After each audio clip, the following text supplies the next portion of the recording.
મિત્રો આપણે આવી પછી ઢુસકાવીર મંદિર જવા માટે અને ઢુસકાવીર મહારાજનું મંદિર છે, આપણે ત્યાં જવાનું છે. તો મિત્રો અહીંયા સુધી રોડ બનેલો છે. આજે ગાડી અહીંયા પાર્કિંગ કરી દીધી છે. અહીંયાથી ચાલતો રસ્તો તૂટી ગયો છે વરસાદ આવીના કારણે. તો મિત્રો આજે હું તમને બતાવવાનું છું ઢુસકાવીરના એક નવા જ અંદાજમાં વિડીયો. તો જોવાનું ભૂલતા નહીં. ડ્રોન શૂટ પણ હશે અને આજુબાજુનો નજારો પણ એકદમ જોવાલાયક હશે. ચાલો મિત્રો જઈએ ઢુસકાવીર મંદિર.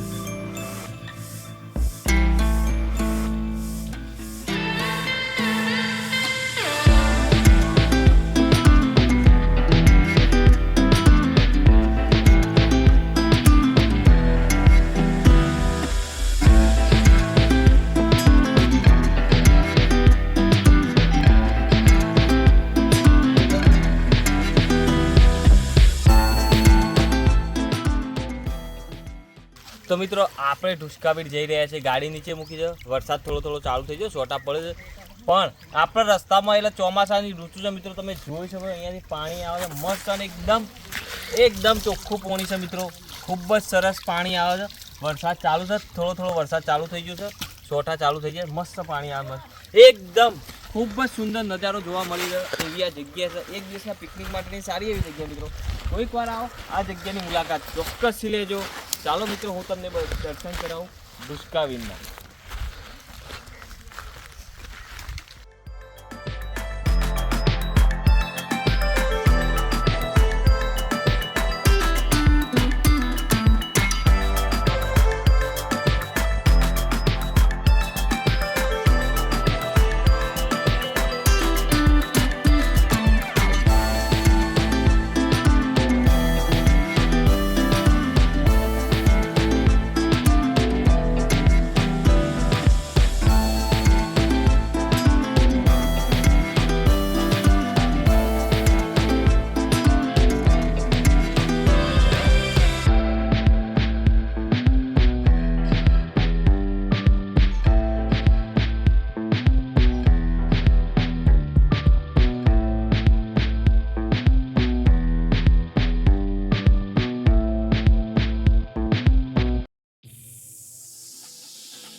તો મિત્રો આપણે ચાલતા છેક ઉપર આવી ગયા છે અને ઉપર આવીએ એટલે અહીંયા તમે આ પાછળના ભાગમાં જોઈ શકો છો કે ઢુસકાવીર મહારાજનું મંદિર આવેલું છે.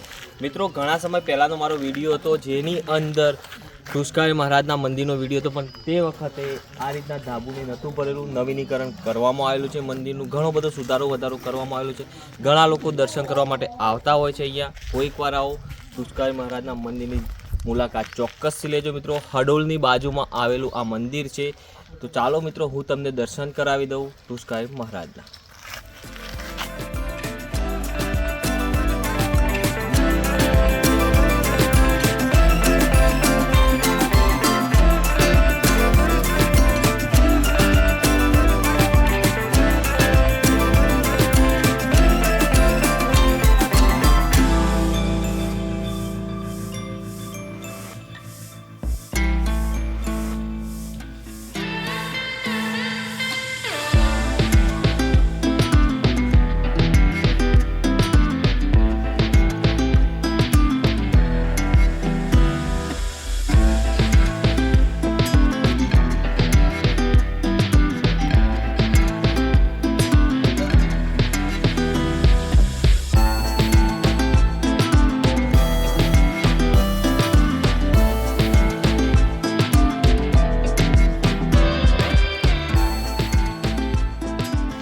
તો મિત્રો આજે હું તમને બતાવવાનો છું ઢુસકાવીરની અંદર આવેલી સરસ અને સુંદર એવી જગ્યાઓ અને ઢુસકાવીરનું મંદિર, એ પણ તમને ડ્રોન શૂટથી. તો જોવાનું મિત્રો વિડીયો ચૂકતા નહીં અને ચેનલને સબસ્ક્રાઈબ ના કરી હોય તો કરી લેજો.